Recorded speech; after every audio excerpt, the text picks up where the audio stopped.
Dengue মোকাবিলায় তৎপর শিলিগুড়ি পুর নিগম, তাই এবার আগেভাগে একাধিক বিশেষ পদক্ষেপ শিলিগুড়ি পুর নিগমের।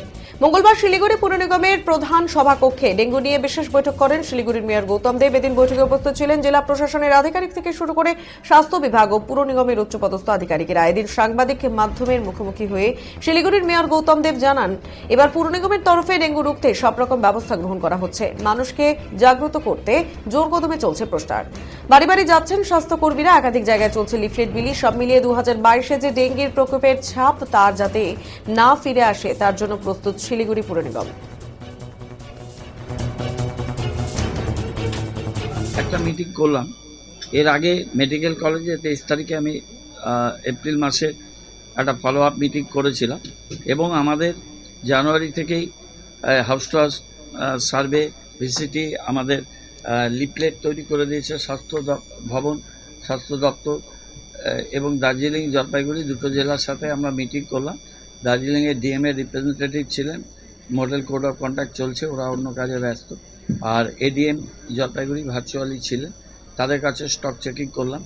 জলপাইগুড়ি জেলা প্রশাসন কালকে মিটিং করেছিলেন, সেখানে আমাদের হেলথ অফিসার এবং আমাদের অন্যান্য অফিসাররা সেখানে কন্ট্রিবিউট করেছেন, মিটিংয়ে গেছিলেন।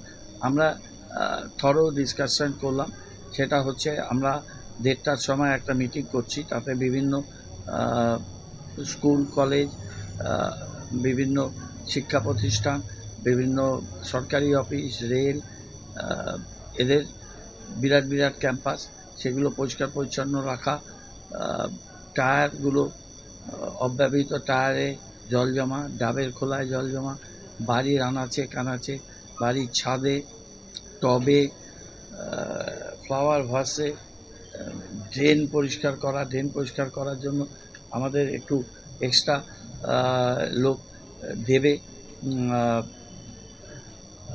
থেকে সুরা থেকে, সেটাকে আমরা হাইডেন নয়, আমাদের ইন্টারনাল ড্রেনগুলো আমরা ক্লিয়ারিংয়ে রাখবো। আমরা বেশি করে সেটা নজরদারি করব।